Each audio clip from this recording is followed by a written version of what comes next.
Good morning to the Higher Grounds Podcast family. Thank you for joining us today. Today we're going to be talking about kind of an unusual subject, as we do from time to time, but this is a very pertinent subject to the climate of our society that we live in now, and particularly the gathering together in church. We want to talk to you about the subject of church security. There have been a handful of shootings in churches or on church properties within the last 5 or 6 years. And I know that there are some churches who are questioning, what do we do with church security? Is it a biblical thing? Should we do those kinds of things? What are the options and the alternatives? So today on the Higher Grounds Podcast, we're going to be talking about your church security. You stay tuned.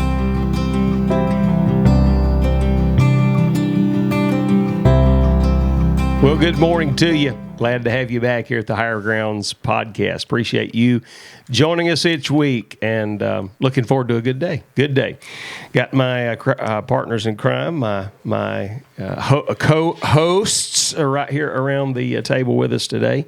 And how are you doing, Steve? I'm doing well. Doing really good. I had an interesting ride in this morning. Tell us about it. It was kind of one of those rides. Of course, I was by myself and having a good morning, and I just saw several things that were kind of comical this morning. Handful. I drove by a construction site and saw where a porta-john had been flipped over in the wind that come through last night. And I don't know why, I was already thinking in my mind about the poor guy. The next guy that's going to have to go in there. Yeah, that's going to be a rough. Oh yeah, it's going to be a rough Monday Terrible. In there. And then I got to laughing at it. I passed by a church. You know, their doctrine is predominantly Calvinistic, and on the front of their church sign it said, "Christ rose for you."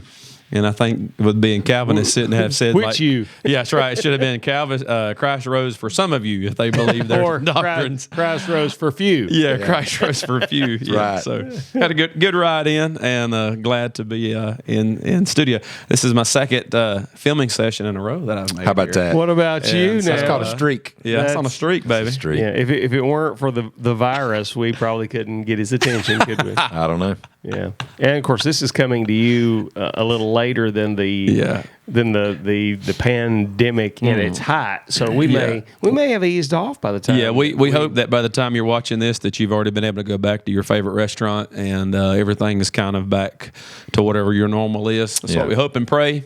But if not, just keep on hanging in. Keep on hanging in there. Well, we see that Charlie, he kind of got tired of Mikey Mike and decided to go back to Stevie home. Steve. It's not much loyalty around here, but No, there's not any. What are we drinking today? it looks like we're drinking Starbucks Pike Place roast, Place. which is a good. Pike always Place. like some Pike Place. I do too. It's just kind of the old standard. Standby. Mm-hmm. Yep. Someone told me the other day, again, I was talking to a lady here at the church. She said, I just don't like coffee. She said, it just smells like a skunk. Oh, yeah. And my response was, Oh, yeah. If it smells like a skunk, Yeah. It's good coffee. It's good coffee. Bring it to us. That's right. That's right. No comment. Okay, frou. Yeah. What's going on, Mike? It's going. Good ride over. A lot of detours. You seem sad today. Are you sad? Nah, not sad. Melancholy? Kind of melancholy, yeah. Right. Just, trying to stay on that even keel, Not Right. too high, not too low, just right in the middle of the road. How's that working out for you? Well, it's a process. It is. Comes and goes. Is it the new normal? I don't think anything is normal right now. I'm 43 and I've not been normal in 43 years, so I don't know what normal looks like. That's right. We just had tornadoes come rolling through and storms through a lot of of all towns. sorts Oh, of yeah. kinds. Yeah. Power was out this morning. I went through several towns that were without power. We were without power here until about 30 minutes before you guys got here. Wow. Yeah, wow. So, but it's all good. Yeah. Galilee Baptist Church is doing good. Lord's blessing us. Amen. And we're very thankful, very kind, and he's kind to us, and we're very thankful. I guess that's how I meant to say it. Oh, absolutely.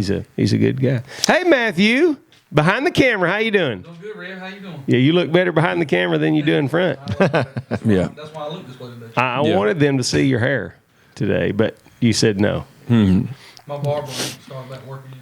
Hey, Maybe we'll have a session on here. Maybe I could cut Brother Matt's hair on camera, and that would be Right. good. Yeah, that's good. Right. You mentioned churches a minute ago. I have been very encouraged by, you never know how your church family or churches in general are going to react to having to change schedules and those things. But I've been very encouraged by the desire of God's people, to stay connected. Amen. Chomping at the bits to get back in church. Even here, when you start hearing your church family start praying, when we do get to come back to a normal setting, let's don't slip into something that's just like melancholy or just taking things for granted. Yeah, mundane. Let's take this and drive us into revival and then see what God will do. Absolutely. And I've been very the old adage is you don't know what you've got until it's gone. It's gone. Is that a country song or a message? I can't remember. Well, I don't know, but I'm sure we can put a little lyric to it. He just flipped that switch, didn't he? He just turned on and too natural. he got twangy in a hurry. Twangy, didn't he? Yeah. Well, Amen. Yeah. How about I give this good quote out today to start? Yeah, we're talking subject. about church security today. Yeah. So throw us out a good quote by Ralph Waldo Emerson. He said this. He said, "The best lightning rod for your protection is your own spine." I like it, don't How about you? that? Strong. Yeah. Best lightning rod for your own protection is your spine. Mm-hmm. In a day of Twinkies, there are a few who have spines. Thank God. It's true. Aren't you?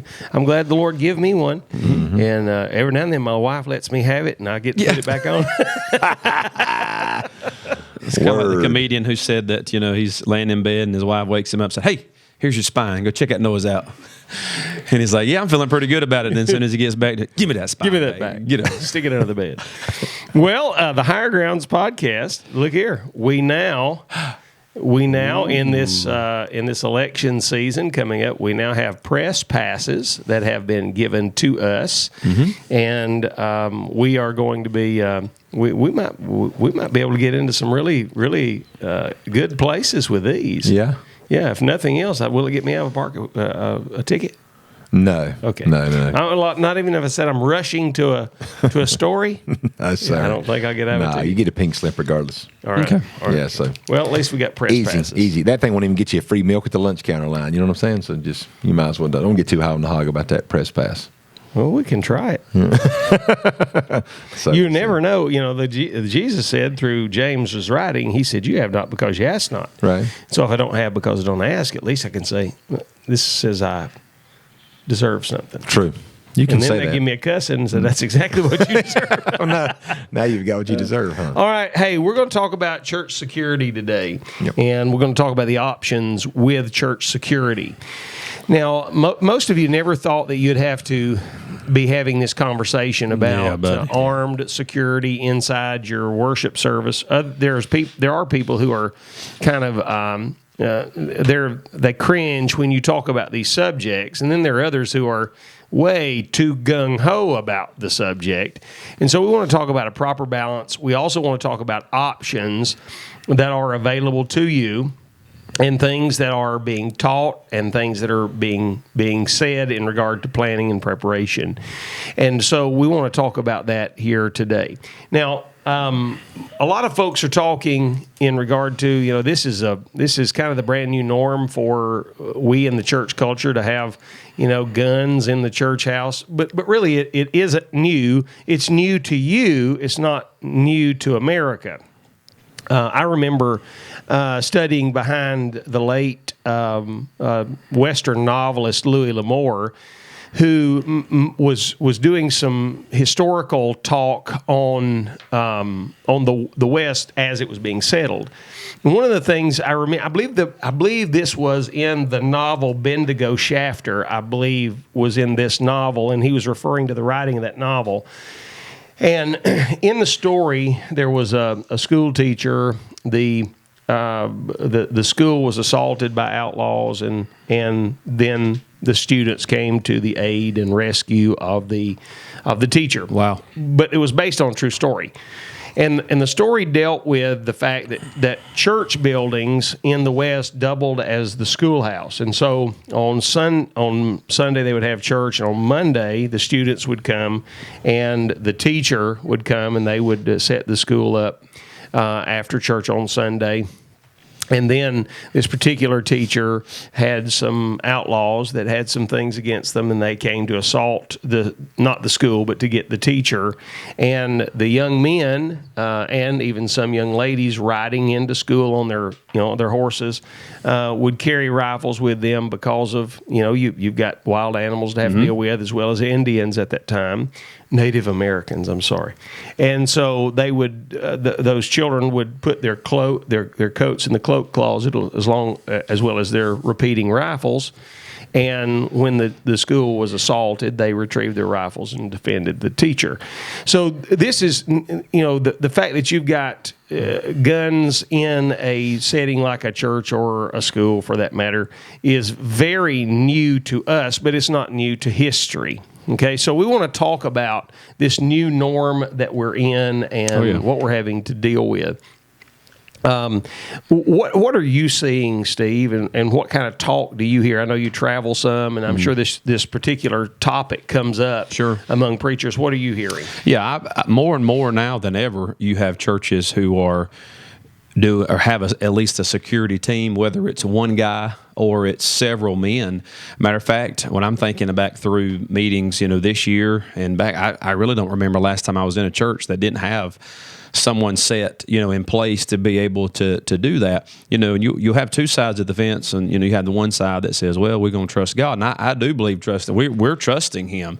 I was just reading, I looked up the verse a while ago, the angel of the Lord encampeth round about them that fear Him and delivereth them. Yes, He also puts groceries in my cupboard, but I got to cook them and eat them. That's right. Same concept with this. I know God's going to take care of us. You just don't never know what's on the outside. We're in a completely different day. And I think this goes not just to the guys who are protecting people in the church, but I think there ought to be the designated people in your church where, okay, a man falls over and, it looks like a heart attack. Who's the person in the church that's going to call 911? Who knows where the first aid kit is? Those kinds of things. So not just about watching the congregation, not just about somebody carrying guns, but I think when you have people assembled together, that you ought to be ready for any kind of situation that comes up in church. We've been blessed to have first responders that are in attendance of our church, and law enforcement officers.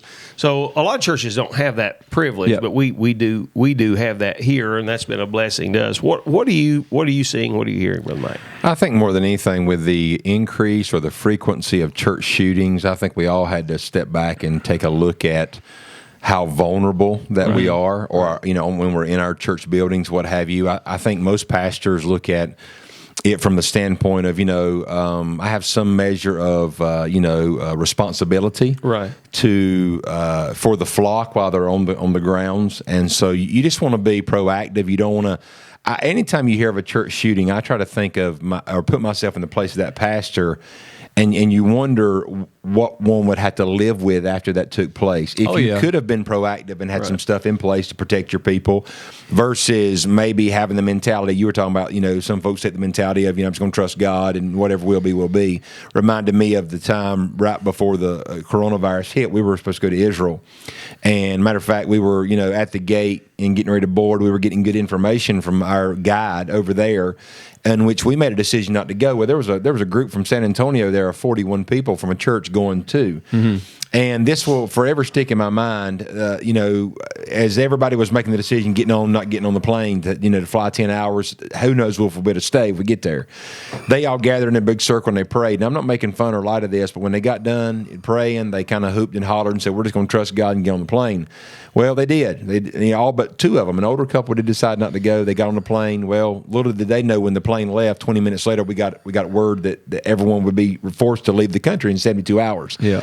And so, you can use that as a crutch if you'd like to. I'm just going to trust God. But sometimes God lets you get information you have to make an educated decision about. You know what I'm saying? And me personally as a pastor, I just, as long as I've got the manpower to do it, I'm just going to take protective measures. That way, if something ever happened and there were some people got hurt or there was loss of life, I can pillow my head better with knowing I attempted to protect people than knowing that I didn't do nothing. Exactly. And that's kind of the way that I think the days change. Well, so it's made us change. Yeah, current circumstances dictate. Regardless of the the subject matter we're talking about. Circumstances always dictate action. Sure. Okay. Action or inaction, one of the two.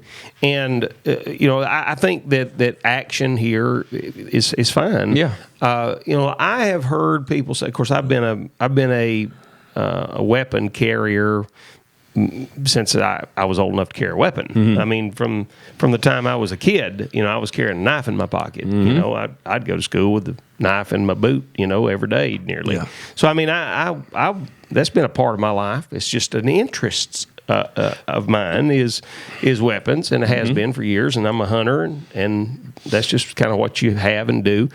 But I have been a concealed weapons carry holder for years and years and years, and I put my weapon on every day, just like I would, put my knife in my pocket or my belt around my waist or my shoes on my feet. It's just a part of my everyday life. But there are a lot of people who frown on that in the Christian community because they make statements, that are reminiscent of, Proverbs 21:31, where the Bible said, the horse is prepared against the day of battle, but safety is of the Lord. And they'll say, I don't understand why you do that, because the Bible says safety is of the Lord. Safety is of the Lord.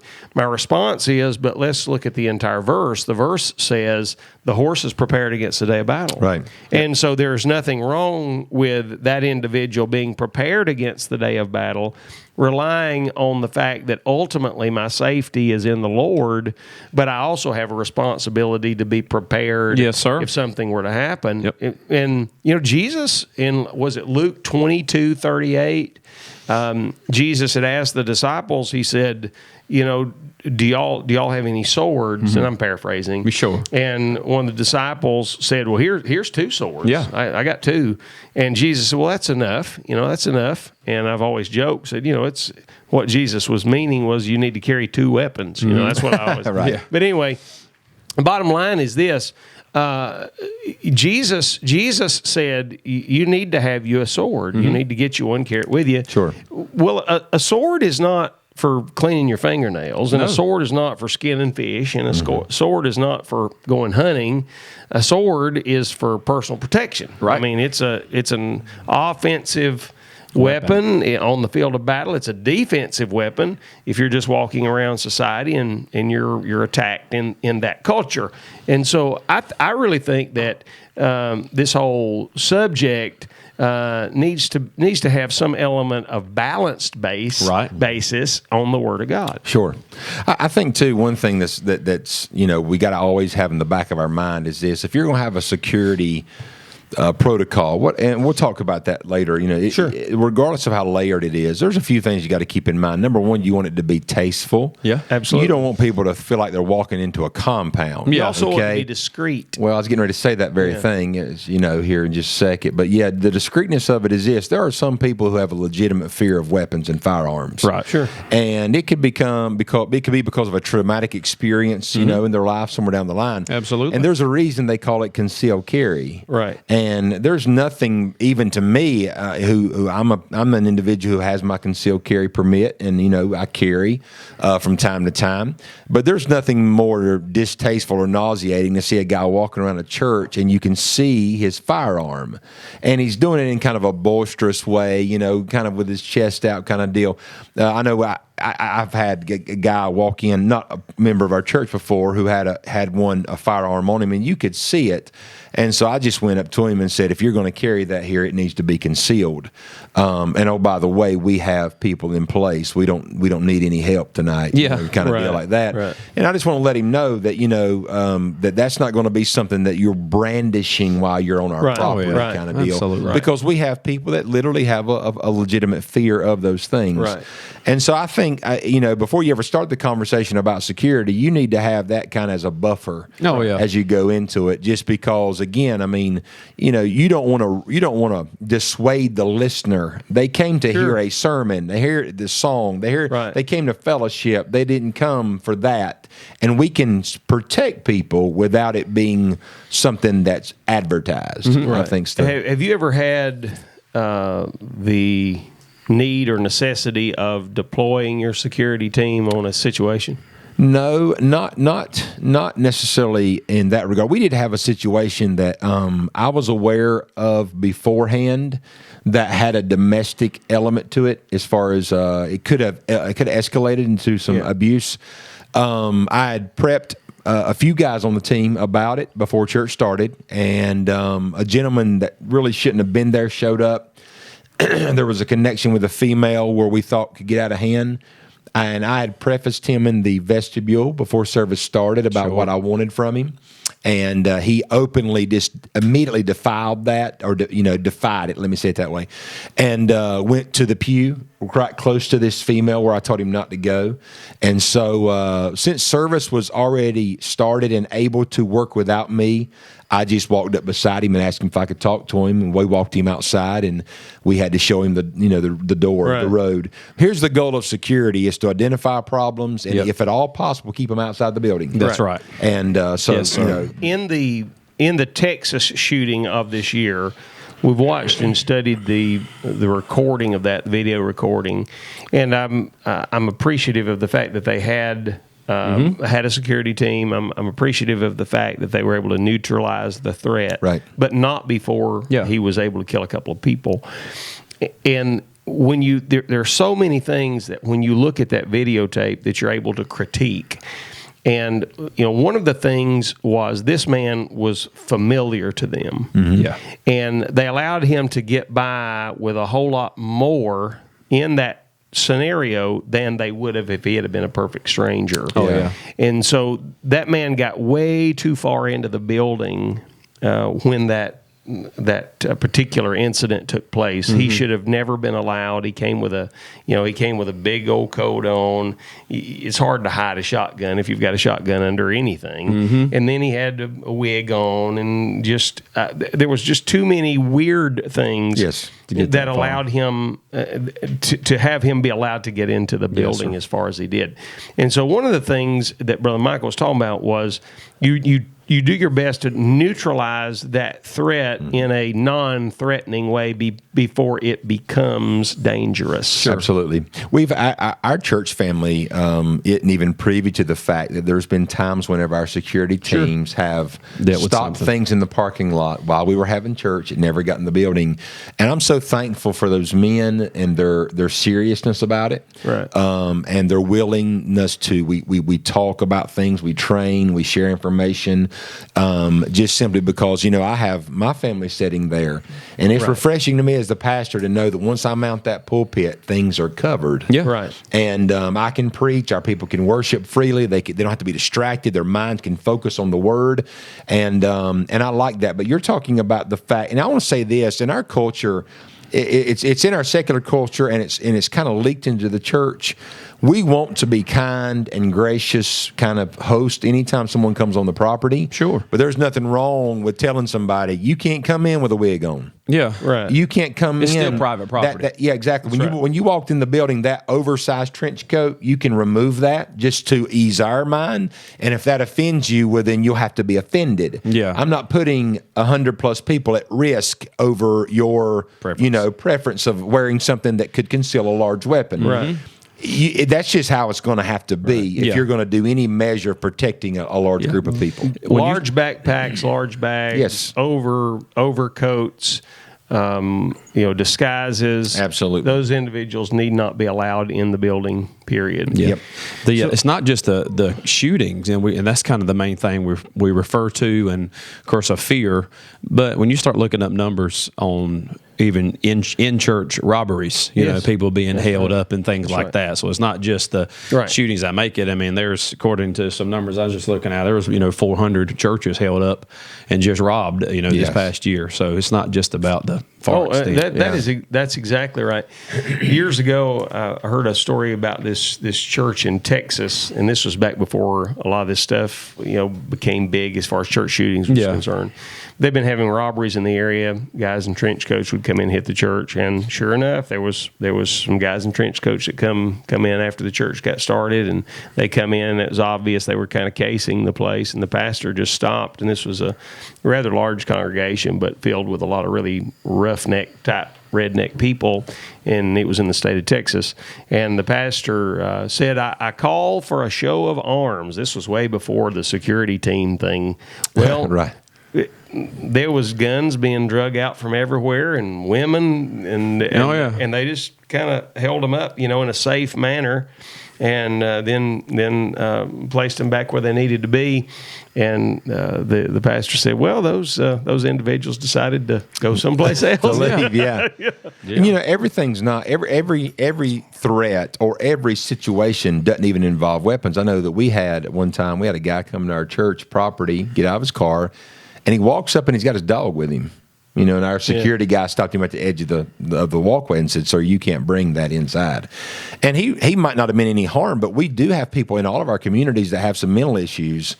And just the bottom line, you bring the dog in, and it's going to be a total distracting factor. You know what I'm saying? Oh, yeah. To the message, and it's going to put people on edge. You don't know whether the dog bites somebody or what it may start barking in service, go to the restroom right there. There's a lot of things that could happen. That's right. And I told our security This wasn't a staff, CNI dog. No, he wasn't blind. Guy was leading the dog, not the dog leading the guy. Dragging the dog in. Exactly right. So I mean, all right. So let's talk about types of security. What are some things that we can do? We've been talking about security teams. What are some other options? Well, I mean, a good camera system is going to help you put more eyes on the property. You can take one man, two men, and do the work of 10 if you got a good camera system in place. Well, you can actually purchase a good camera system, 6 or 8 cameras, all of them recording to a hard drive. And giving you, if you have Wi-Fi capability, giving you the capability of viewing the property even when you're not there for $1,000, $1,200. Absolutely, absolutely, sure. And that's very, very valuable. Another measure, and we're talking to pastors today. That some guys have got, a lot of people who watch the podcast, especially pastors, different size congregations, different needs. Yeah. But you got the camera system. Then also there are some of the protocols nowadays is to once service start have a security person that locks the doors from the outside. Yep. And let me just say this: that means no one's ever locked in. Right. That's why you have the emergency leave. Yeah, you can always get out, but the only thing is what that does that makes sure the building's locked down where no one can easily enter and do harm before you get prepared. Right. Yeah. So there's always that measure as well. Then there's also if you're going to have a armed security team or detail, it's always a good idea to do training with them. Right. Make sure that they went through a concealed carry class. Yep. And then also there are other levels and measures of training and people that are well versed in church security because it's a particular kind of security that can come out and help your security detail with that. We had a man came that talked to us about our security and helped us set up. Yep. And he had been on the team of armed security for Bill Clinton when he flew on Marine One. He was a Marine at the time, and a lot of those guys that you see in suits some of them are not even Marines. Some of those are not Secret Service. Some of them are actual Marines that are part of the armed security. And he also is a firearms trainer with the Highway Patrol here in the state of North Carolina. And he's had a lot of training, so it does good to have someone that has a little credential behind them to come by and kind of give you some pointers, some direction. And you as a church need to set up an SOP, a standard operating procedure for your team itself. Right. What do y'all do? Yes, same thing. Our guys have been through those training seminars, and where they take you through, put you through the scenarios, walk through when to shoot, when not to shoot, where to shoot. I mean, they've done all those kinds of things, and so we're very grateful for that. Your team needs to be positioned, not all cloistered together, but they need to be fanned out through the congregation to be able to cover every door, every entryway to the building. Yeah, and let me say this too: your security detail has got to come into that particular service or area where they're going to serve the church and with the right mentality. Yeah. Because you might as well not have a security team if they're all going to be goofing off and this. They got to realize I'm going to give up my connectedness to this service to do exactly what I'm here for. Yeah. There also has to be within those men a willingness to lay down their life for the sheep. Absolutely. Yeah, Lay that's down it. their life for the In congregation. our men, it's a group. So, like Brother Michael just said, there's this service, there's this group doing it, and then the next service they're able to sit in. In other words, they're not having to do it every service. Right. There's enough men that they can kind of rotate out, and one man is kind of, or two men are actually head security guys. And one thing I would like to say to the guys who may listen to this who do security for your church, you're always going to have one or two in the congregation that may make fun or poke or whatever. They don't realize or they don't appreciate the value of having that. And but if they never ever need 'em. They may never will, but Yep. if you ever are needed, like Yep. you were getting ready to say, and you save a life, especially that of their family, and you hope you never have to do that, it may be then when you get the appreciation you deserve. I'll say this too in regard to this. A lot of men now, in regard to concealed carry, are trying to find light firearms and very small firearms to conceal on their ankle or to conceal on their side, where it's really, really small. I understand the convenience of that, but a small weapon is very hard to be accurate with. Yep. Very hard. And so basically a small weapon is what we like to refer to as a get off of me gun. In other words, it's like 5 feet and in, 10 feet and in. Where if you'll watch the shot that was taken in the Texas video, that man had to fire several yards to take out the threat. And so it pays to carry a larger framed weapon. Mm-hmm. Larger frame weapon is easier to, not necessarily easier to manipulate from your holster, but it's easier to train on the target and to do business if business needs to be done. Now, one of the things we were talking about earlier was camera systems, and I like a statement Pastor Mike made to us earlier about the camera system and the size of a team. What was it that you were saying? Well, basically, when it comes to cameras, what it does is it takes and puts multiple eyes in the sky, so to Right. speak. And you can take one or two men. We have one man that monitors that camera system during the service. And then this is something else you'll layer in and add later. But our security team, the way they're set up, they have headsets. Yep. So the guy on the cameras can communicate with the guy in the parking lot. Right. And then we have another guy that's also usually somewhere else on the property. And I don't want to give away too much information today. But in the same that if there were to need to be a collective effort, it's even if the guy who is, say, outside stationed, if he gets preoccupied with a situation, Oh, yeah. he doesn't have to call in. We'll see what's going on, and we can dispatch help. Right. We can get things prepared, and so it's layered a little bit. Right. And this, I don't want this to seem overwhelming because we built our stage in stages, step by step, as we need. But I'm just thankful we have several men that serve in it, and they take it serious, Right. and it really makes for a great worship experience when you don't have to always in the back of your mind have something rolling around. Is everybody okay? Yeah. Also, an evacuation plan from the building Yep. is a necessity for the entire congregation so that they know where to go if a particular incident happens in one part of the building or another. They know the direction to go or where to go, get Yeah. down, and there needs to be some element of a code word that the pastor or someone that's on the security team is able to yell out or call to the congregation and they know how to respond to that. There's also another option we hadn't talked about yet, and this could be something that, regardless of your church size, especially maybe if you don't quite have the manpower to Yeah. but you mentioned this when we were discussing before we started the podcast. You can hire an off-duty police officer, Yes, sir. probably more economical than you think you could. Yep. Right. And he'll just come and he'll sit in your parking lot or whatever the case may be during your services, and it doesn't involve any of your people or whatever the case may be. I think it's reasonably priced Right. to do that. And $30 so- to $50 an hour. Yeah. You're talking about a 2-hour service, twice a week, and you're going to have him sitting there 2 or 3 times a week. He'll be sitting there in his marked patrol cruiser. Yep. He'll be off duty. You'll be paying him off duty. He'll be in uniform. it's just the car being there is a deterrent to anyone that wants to absolutely. do something Sure. weird, wacky, and strange. And so that might be a viable option for you. And I'll be honest, most of these officers are very much underpaid for what they do. Sure. And that's one of the ways that they supplement their income is by doing off-duty work. Sure, absolutely. Yeah.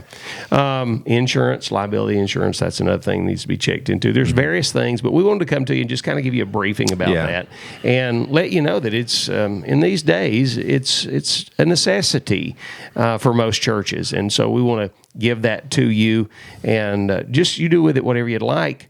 But we're concerned about your safety, just as I hope you are for ours. And so, again, from the Higher Grounds Podcast, thank you for joining us. And you keep pressing on the upward way. We will see you next week.